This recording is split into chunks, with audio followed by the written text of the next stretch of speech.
Okay, I'm streaming.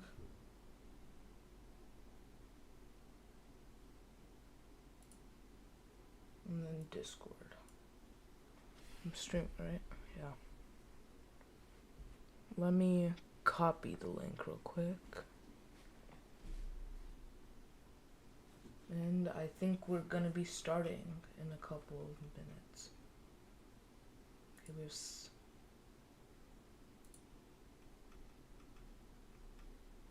let me... Okay.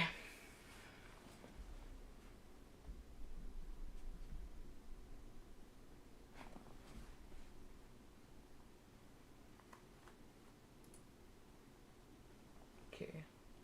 Let me stop recording. Okay.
Okay. T-minus 4 minutes before we start. Okay. T-minus 4 minutes before we start. Okay.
I'm gonna make myself later on. Okay. Yo, the Yeah. music hitting low key. Let me see. Okay. I'm also streaming. Let me copy the stream and send that. So this stream will also be on YouTube.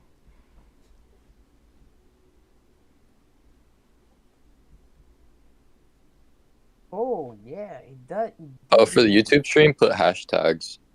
I did. I'm pretty sure someone got like 100 hours of this on YouTube. Okay.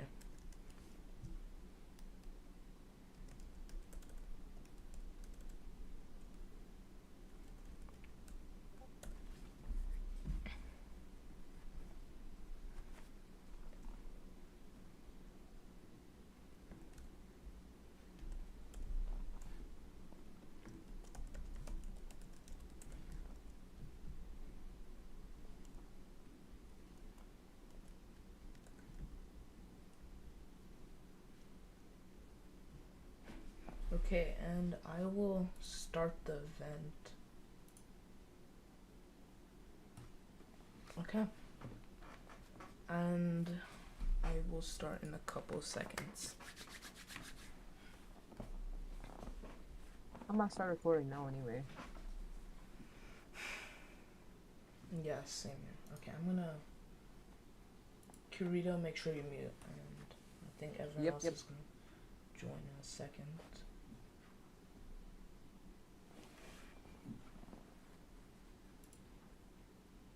Okay. Let me get ready.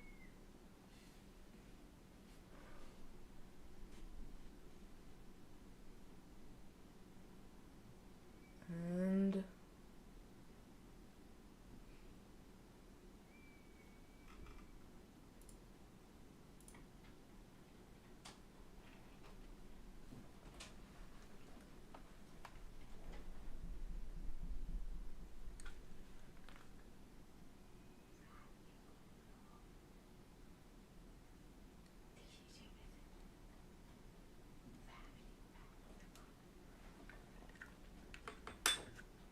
okay.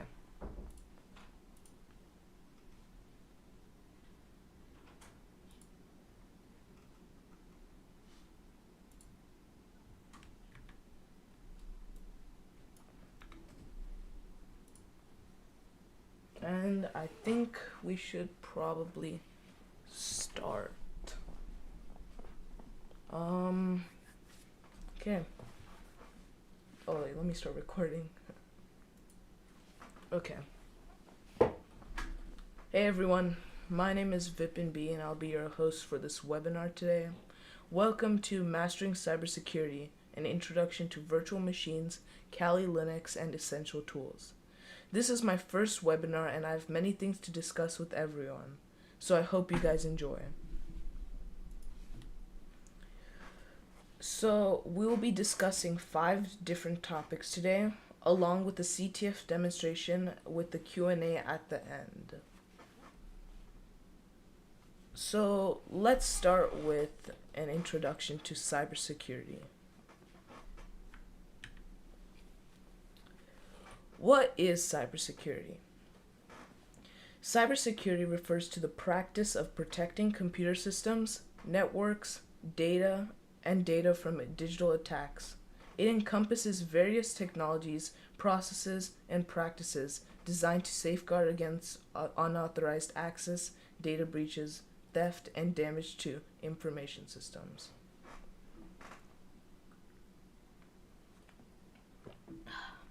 According to the CISSP, cybersecurity can be categorized into 8 security domains, which are security and risk management, asset security, security architecture and engineering, communication and network security, identity and access management, security assessment and testing, security operations, and software development security. Cybersecurity is a critical part of modern society, ensuring the confidentiality, integrity, and availability of information in this dangerous world. So, virtual machines. This is going to be a very quick yet thorough explanation. So, let's continue. So, what are virtual machines? A virtual machine is a software that emulates an operating system without using physical hardware.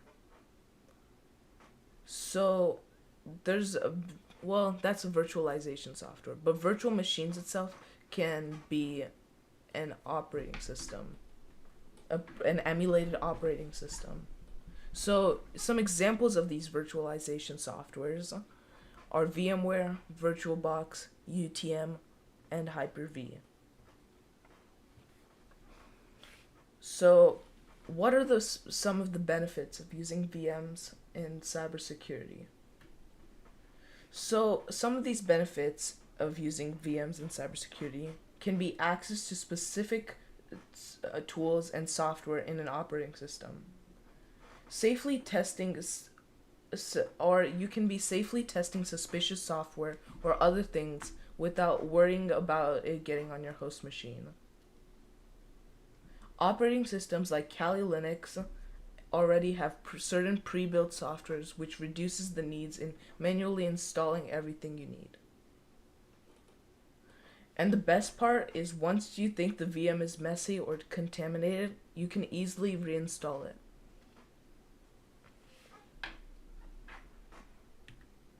So, let's start with a quick introduction to Kali Linux now.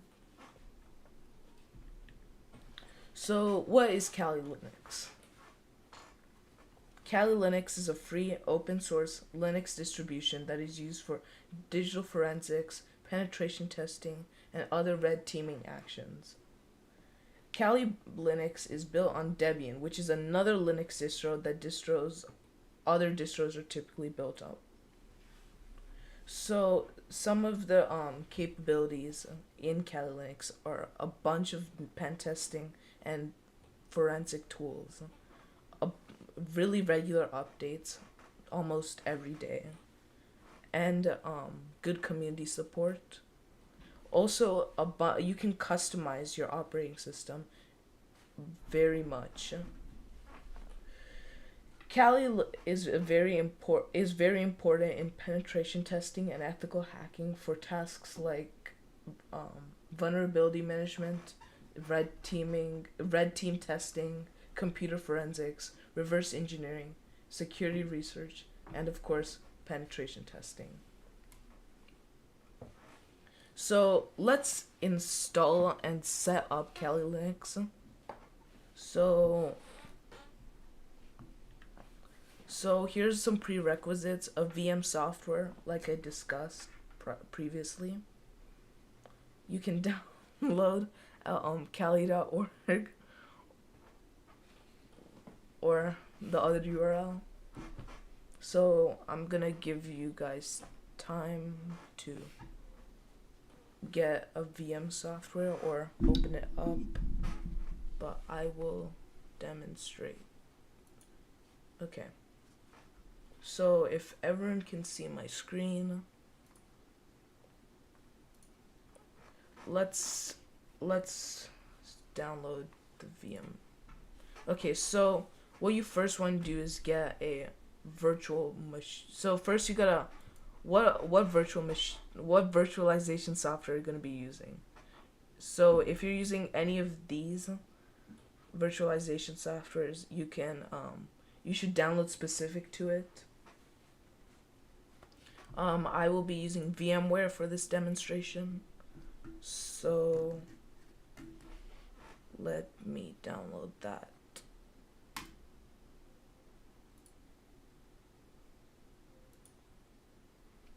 Okay. So while I let that install, you want to make sure you also have a pretty decent computer.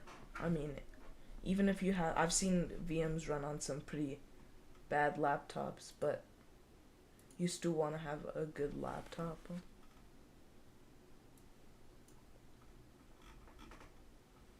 So I have some time for a couple of questions whilst this installs. Any questions so far?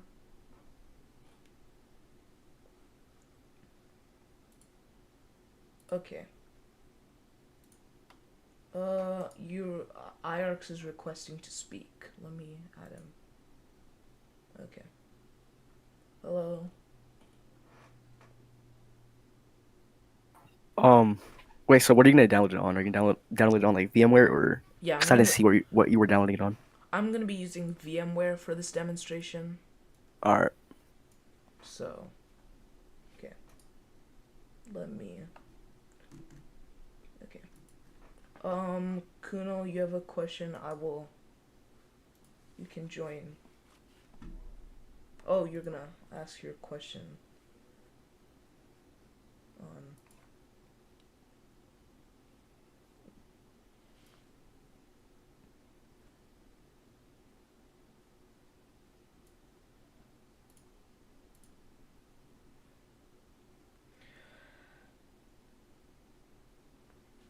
Okay. Disregard that. Okay, you can. Okay, so once you have your Kali installed for whatever virtualization software you're gonna be using, you should probably unzip it. Here, let me unzip it real quick.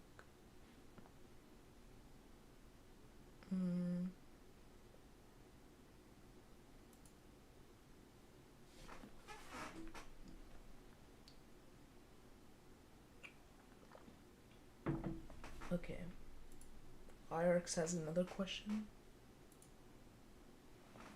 You should be allowed to speak. Okay, wait. Whoops. Okay. Now, yeah, you can speak.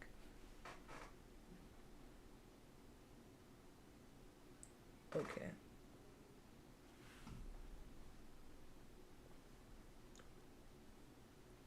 Alright. Challenge, like on Pico CTF, like to show what.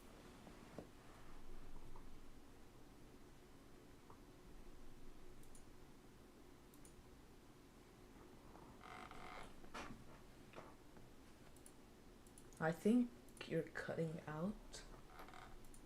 Wait. Question mark. I think I think you're cutting out for me. Could you repeat that for a second? Yeah.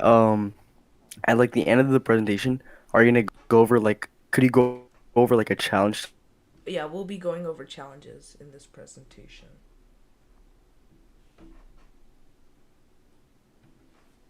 Something like that. Yeah, we'll be going over challenges in this presentation. With a couple of Kali tools. So, yeah.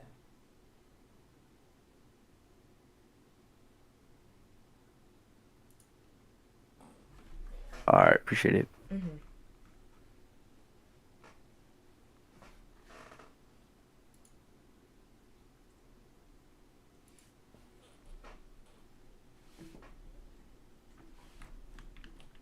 I think my internet's kind of cutting out, which is kind of unusual, but yeah.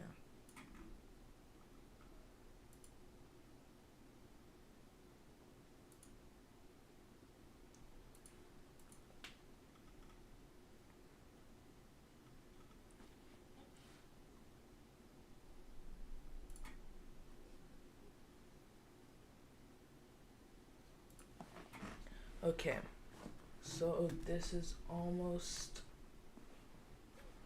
done extracting, so we can continue. So I'm assuming by now everyone has Kali installed.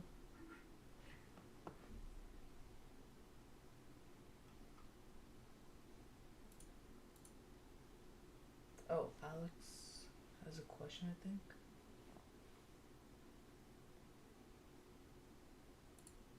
Hello.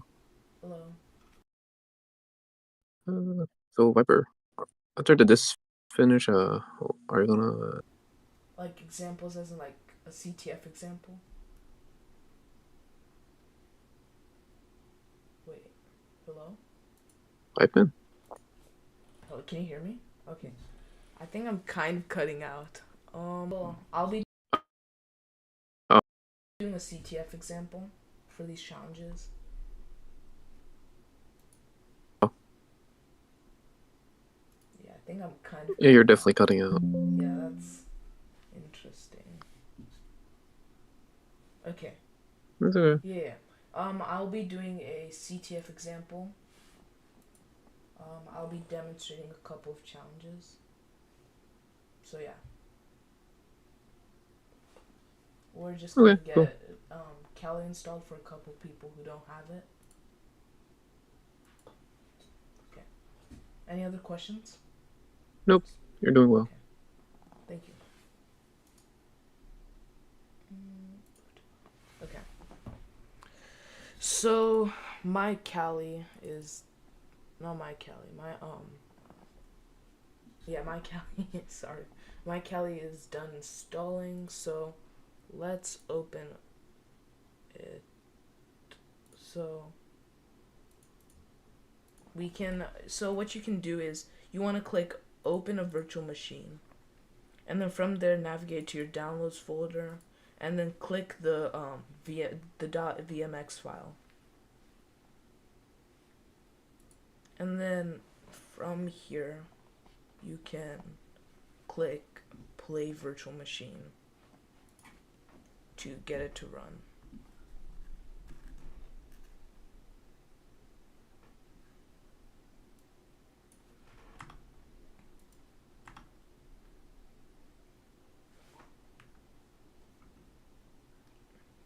I think the screen says We can't see. Really? Yeah, it's stuck at the presentation. Oh, I see. Wait. Change windows.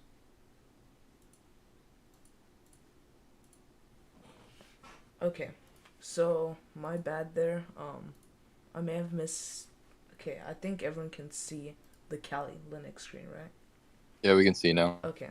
So, if you missed anything, all I did was, here, I will shut powered off real quick to highlight. But all you guys missed was, for Kali,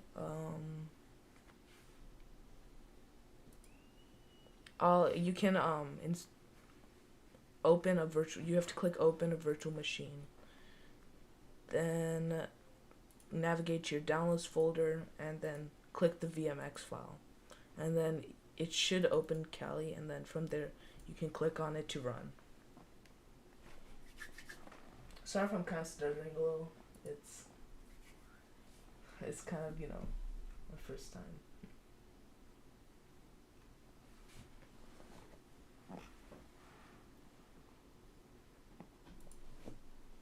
And if it seems like it's lagging on here, I think it's also YouTube should be a little better.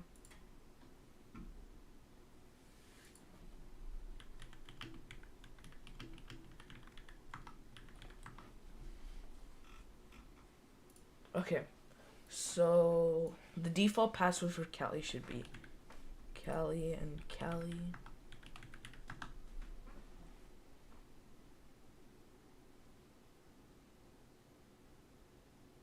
And so from here, you should have a full VM. And in Kali, you have a variety of access to tools. And yeah, it's already, all the tools are already pre-installed, and it's really easy to use from here. So let's carry on. So let's talk about some of the essential tools in Kali Linux.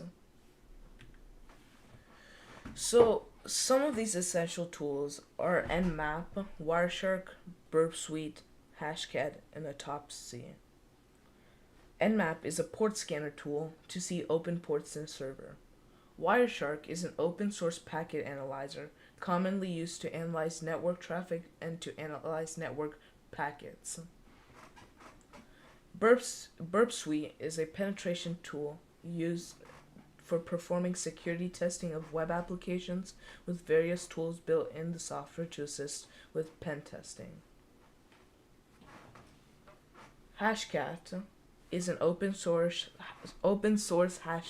hash cracking software with various algorithms you can crack passwords with. Autopsy is a digital forensics tool used to analyze disk images. So let's have a CTF demonstration with these tools. So let's start with Nmap. So I'll be borrowing this challenge from the NCL gym to demonstrate this here. So what we need to do is we need to scan ports.city in the .cloud, and we need to determine and we need to answer all these questions here. So let's start. So Nmap is so pretty much you can see all the options with Nmap by running nmap-h. And like I mentioned, it's a port scanner tool. So it allows us to see open ports in a server. And so let's get started. So the first three questions are asking us what the top three lowest open TCP ports are on the server. So to run Nmap, we will start by running it with sudo. Sudo stands for super user do, which is pretty much you're running the application as root. Nmap Nmap, we also want to specify the tool we're using. -pn, so is if the server blocks ping requests. -p is to specify the ports you're gonna be scanning. So I'll scan from ports 1 to 1000. -ss is a TCP SYN scan, which is a really quick and efficient scan. -SV, which allows us to see the software versions, and then the IP.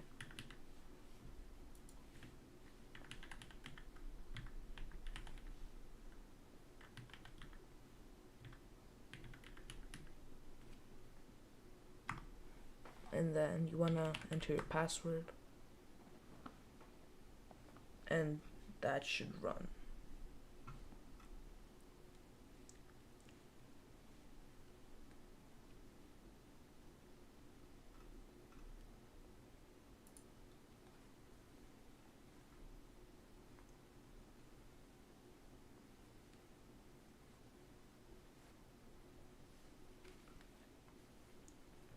So these two Nmap scans can take a little time because they have to scan each and every port, and that can take a while. So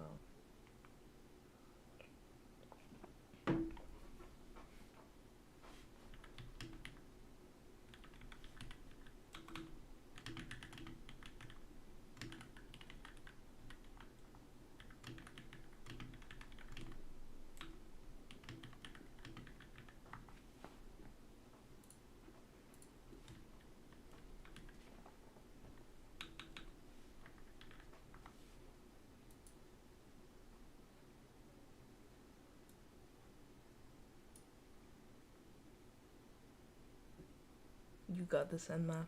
You got this.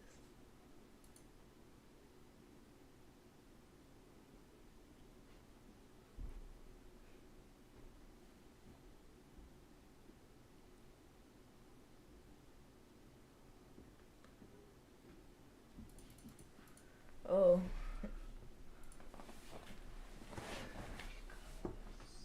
Oh, okay. So it seemed like it found one open port for some reason, which was port 7. And so that answers the first question, what's the lowest open TCP port? So port 7, as we can see here. So it seems like it didn't show the other two ports, which it should have.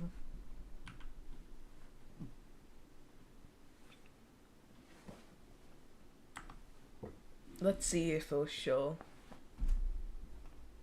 if we run it again.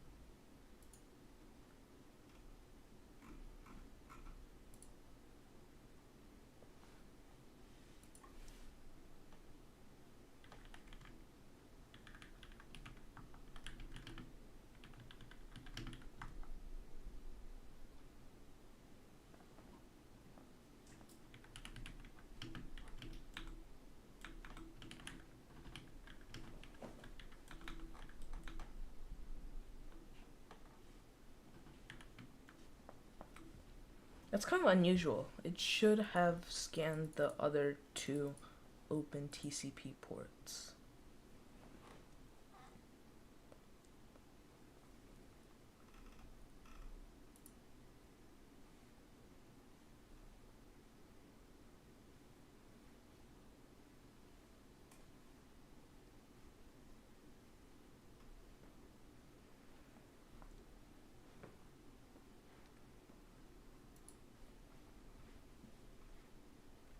In the meantime, I can answer some more questions if anyone has any.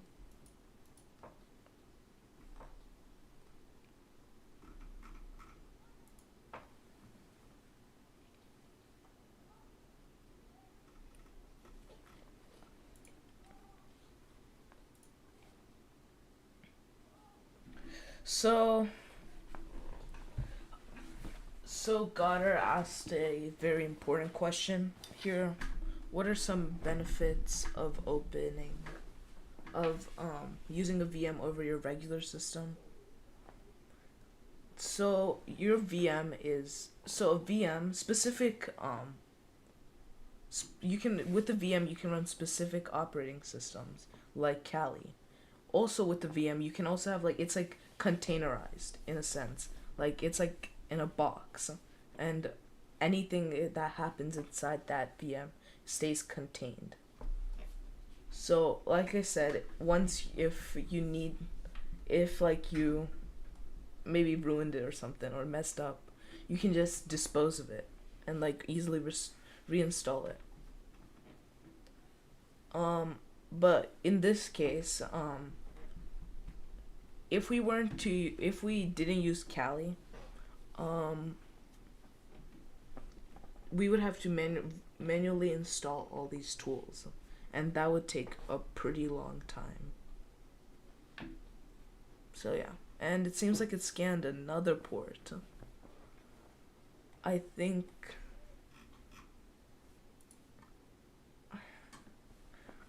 Nmap is having difficulty scanning because that's supposed to be the third port.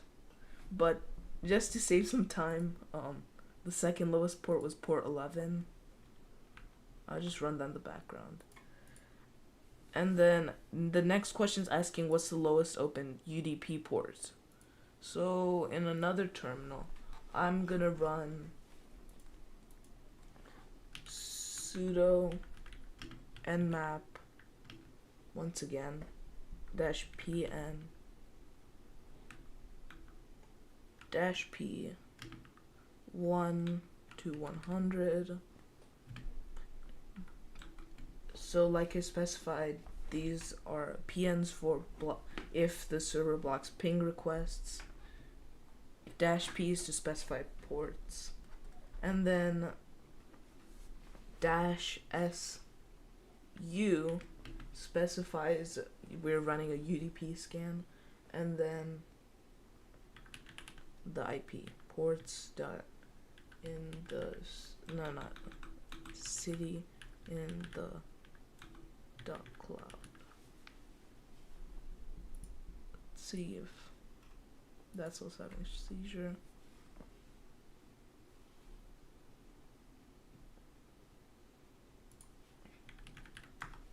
And that's also gonna run. Nmap is a really time-taking software. I know there are plenty of Nmap alternatives.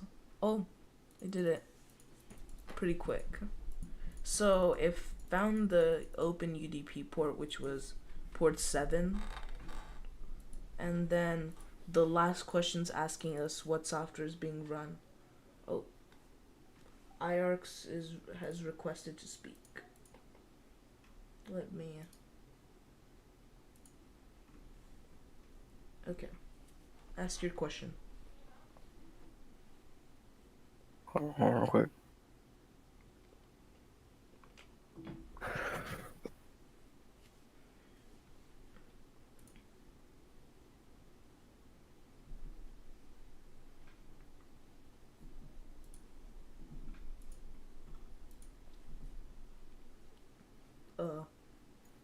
Sorry about that. So it's probably taking a while because you put ports 1 to 1000 instead Yeah, of 1 that's to true. 100. Probably why. I mean, yeah. Typically, you would want to scan to at least 1000, but yeah, in this case, it would be smart if we scan to 100. Yeah, you're correct here.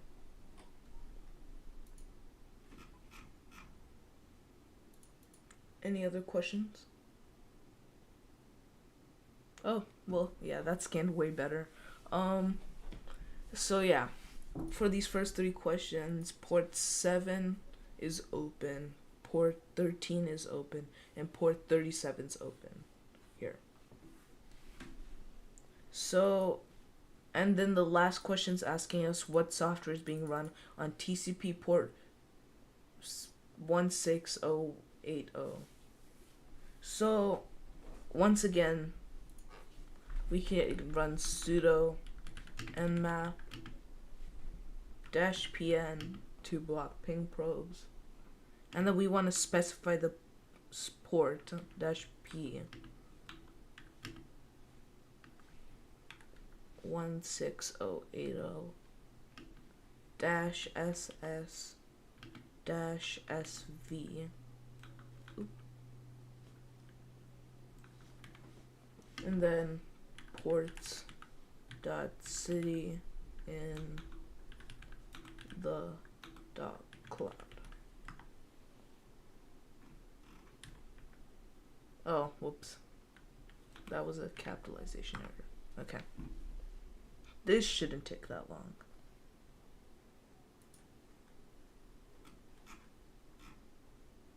Oh. Alex asked. Oh, Alex has a question and Alex asked a question. Let's see. Okay. Okay, Alex. So if I wanted to like run that command, but instead of doing port 16080, let's say I did port like 443, it would show that it's HTTPS. Oh, yeah. Because, well, if you ran. So, first of all, if this server is running port 443 and it's open, then it would show that's HTTP. But by default, it should show it's HTTPS. Sometimes, like this is an unconventional port for HTTP. So if this was closed, you wouldn't know or if this port wasn't even open, you wouldn't know if it's running HTTP. But yeah, if you were to just try scanning 443, it would say it's closed, but HTTPS. All right, appreciate it.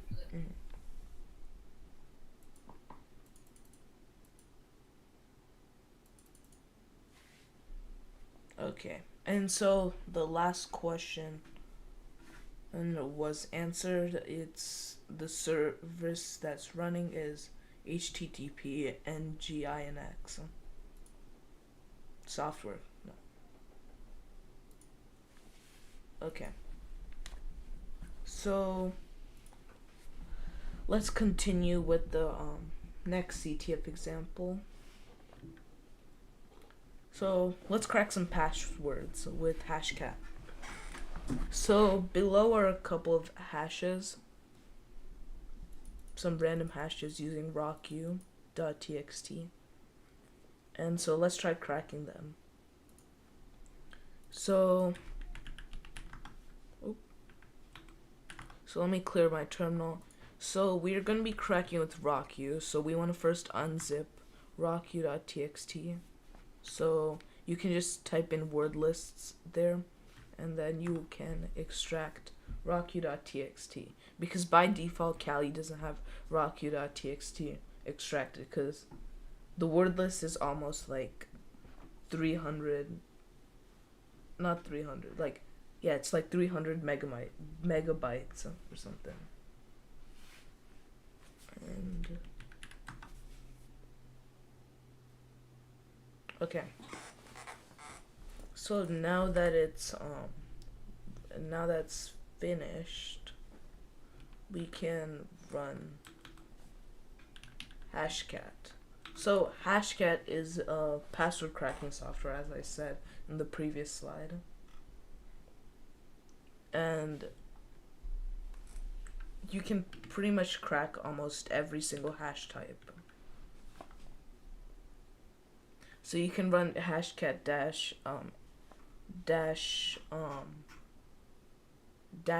help to show all these hashes, to show all these options.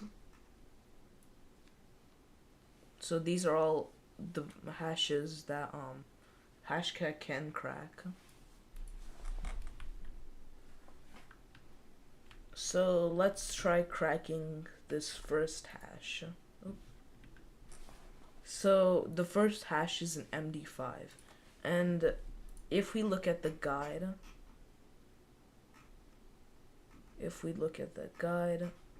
let's see. Let's just scroll up a little. If we look at that guide, MD5 is option 0. So we can type in hashcat dash m, which means mode 0, and then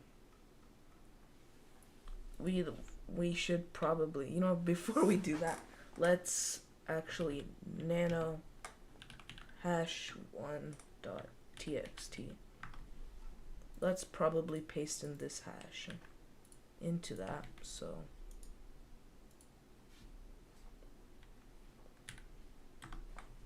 and then we can run hashcat dash m, specify that's md5, then hash1.txt. Then we need to specify our word list. So rocky.txt is going to be in the word list folder. So /user/share/word lists/rocku.txt.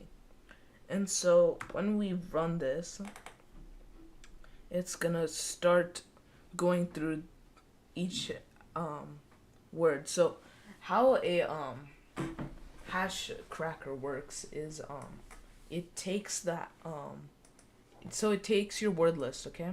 Then it hashes each password in that same algorithm and checks if it matches the hash that you provided it. And if it does, it can determine that hash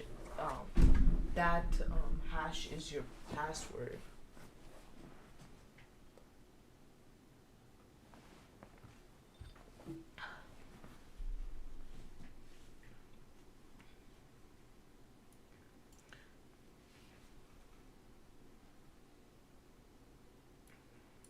So, well, that's unusual. It seems like I haven't allocated enough memory for that, so I think it wants us to allocate a little more memory, so I think if we probably power off the VM and then allocate more memory, it should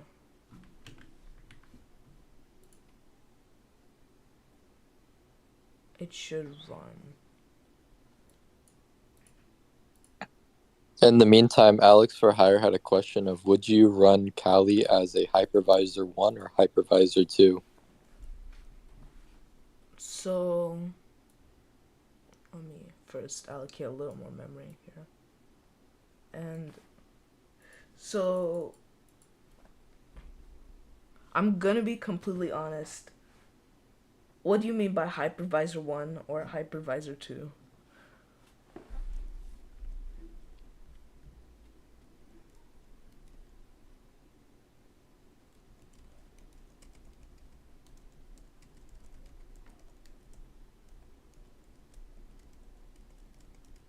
Wait, I think I know what you mean. Give me a sec.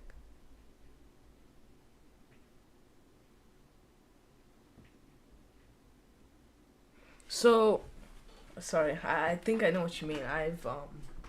So when you mean, so type 1 hypervisors are supposed to be better, I think.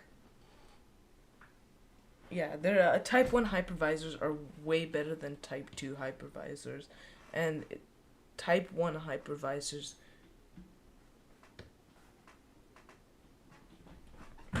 should, I'm not really familiar with the type 1 type 2 hypervisor, but I think type 1 is better than a type 2.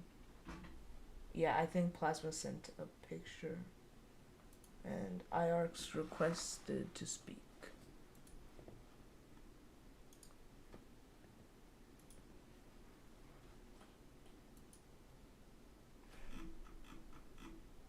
Wait, so like what I think a type 1 hypervisor is like a bare metal hypervisor. So like it's like another operating system running on your like Oh, physical I operating see. system. Okay, that But a type demonstration makes 2 is sense. kind of like separate. That's what I think it is. I'm not really sure though. So typically, I think everybody runs Kali is a type 2 hypervisor, so I think that would be more suggested. I assume. I'm gonna be honest, I haven't really, heard of that until like today. I mean, as per the demonstration, it would seem like hypervisor 2 would be what I would use. Yeah.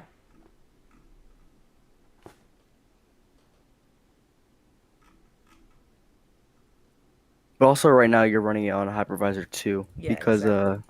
I think VMware is everyone type okay 2. I think everyone like will be running their VMs as a hypervisor 2. Yeah, Goddard's correct. Type 2 hypervisors probably easier to install.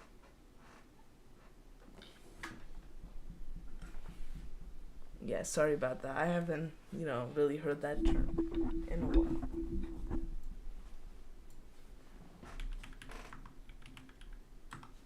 Okay, so now that I allocated more memory, it should run in theory.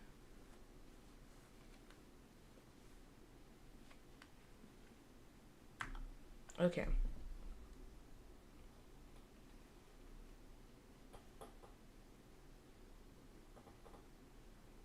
Okay, it cracked our password almost immediately, and which was Aaron 15.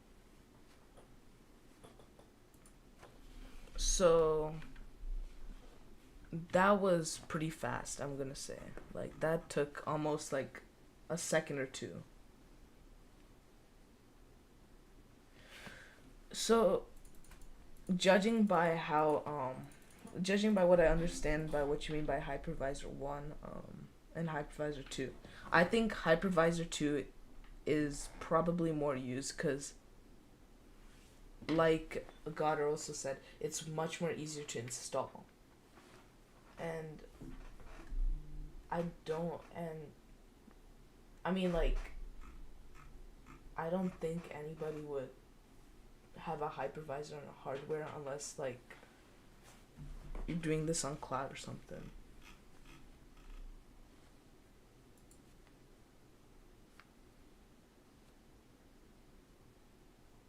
Oh, whoops. So hypervisor 1 I think is probably more direct. But yeah, that's not a question I can really answer here. I am not very, familiar with that. Sorry about that.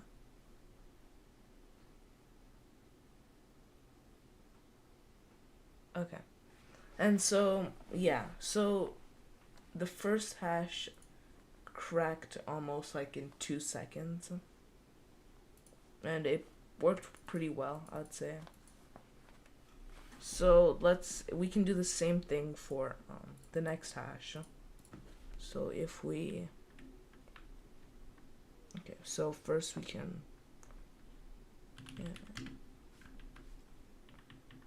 we can create another file, hash 2, copy in our hash,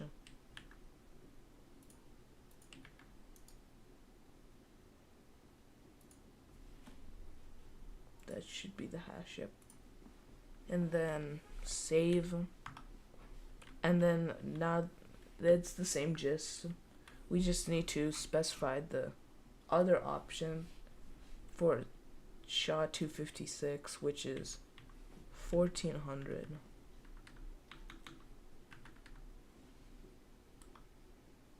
Oop. Oh yeah, whoops. Yeah, and so hash 2. And then same thing, it shouldn't take that long. It's just gonna start.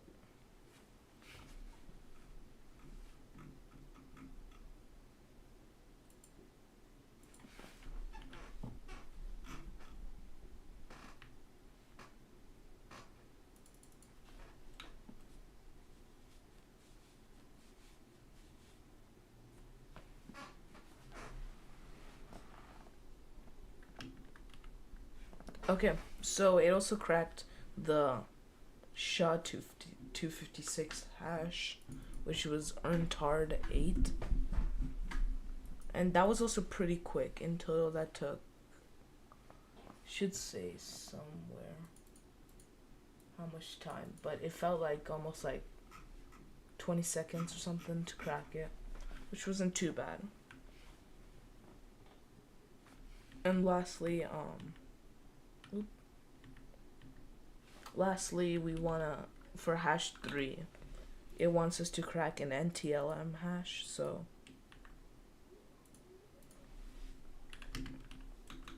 we're gonna create hash3.txt,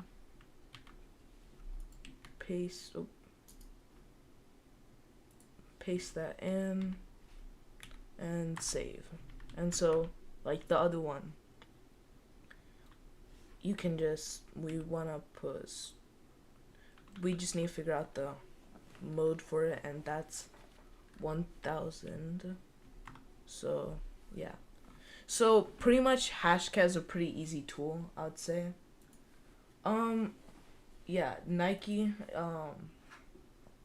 that is not the only way you can crack hashes. There's 2 other things I'd suggest you can crack hashes with. Hashes.com, which is pretty efficient, I would say. Like, you can, it cracks pretty near instantly, and it works way better. I would say it's much more efficient to crack on hashes.com first before you crack on with Hashcat. OPH crack, I've used it before for NTLM hashes, and I think it's a much more, it's like another option, I think, for cracking NTLM hashes and other window passwords, from what I know.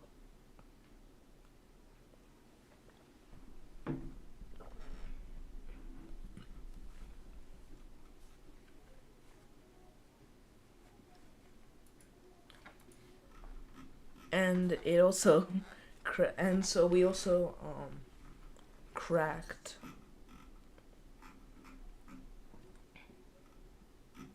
the third hash, which was Glasgow Rangers. So that wasn't too bad too. So yeah. And so lastly, I have let's try autopsy. So a lot of people aren't really familiar with autopsy because it's, it's very unheard of tool, and the idea of disk images sounds kind of scary. So I'm just gonna say it out loud. It's pretty easy of a tool once you understand how to use it. So we just want to first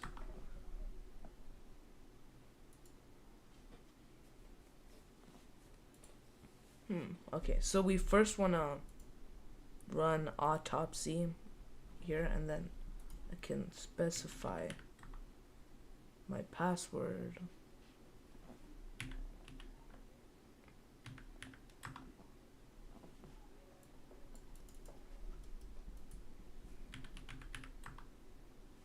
Seems like it's exiting out.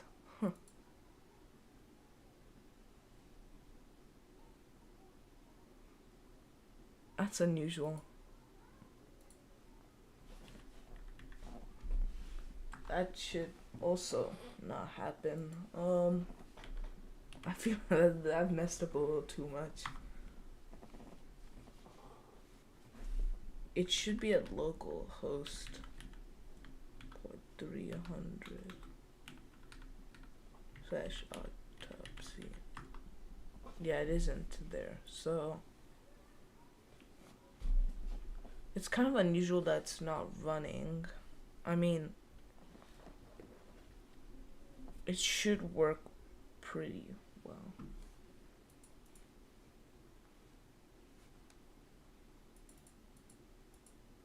Actually, the next autopsy challenge is from Pico CTF IARCs. It was supposed to be, but it seems like it's not working.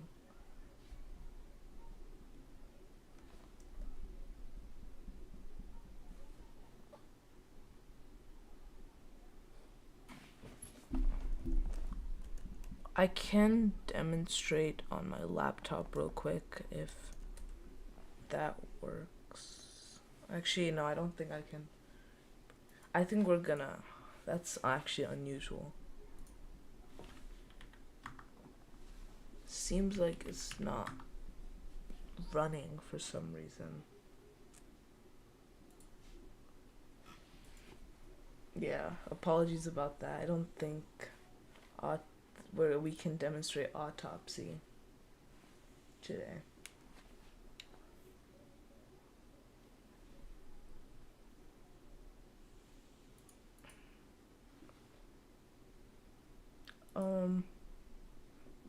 Yeah, that's just what's gonna happen. I don't think, can't seem to figure out why autopsy isn't running.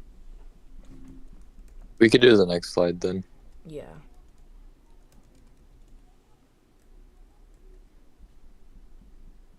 Yeah, let's just finish off the presentation. So, I think if you don't know, if you're wondering, why do these challenges matter? So, each of these challenges are pretty much a practical way to apply your skills with these tools. So, the Nmap challenge was focused on teaching participants on how to conduct an Nmap scan to identify open ports on a server. This knowledge is essential for ethical hackers, as understanding their target's attack surface is crucial before figuring out any attack strategies. The Hashcat challenge teaches us how to crack hashed passwords and other important data, helping them improve cybersecurity skills and prevent potential breaches. And the autopsy challenge, if it worked, was made to teach students on using the tool to analyze disk images, which can contain important and vital information in a system. So, I want to finish off the presentation with a quote from Aaron Swartz, who was a prominent internet activist and a computer programmer. So, this quote tells us about understanding the value of information, encouraging transparency and access, and empowering individuals and communities. It's a Aaron Swartz was a very important person in the internet becoming as it is, and a lot of the things he wanted to do was to make everything more open source. And as this quote mentions, a lot of people want to keep a bunch of information to themselves, like cybersecurity. Cybersecurity, I believe, is one of the most gate-kept fields, and a lot of people don't teach cybersecurity to its full extent.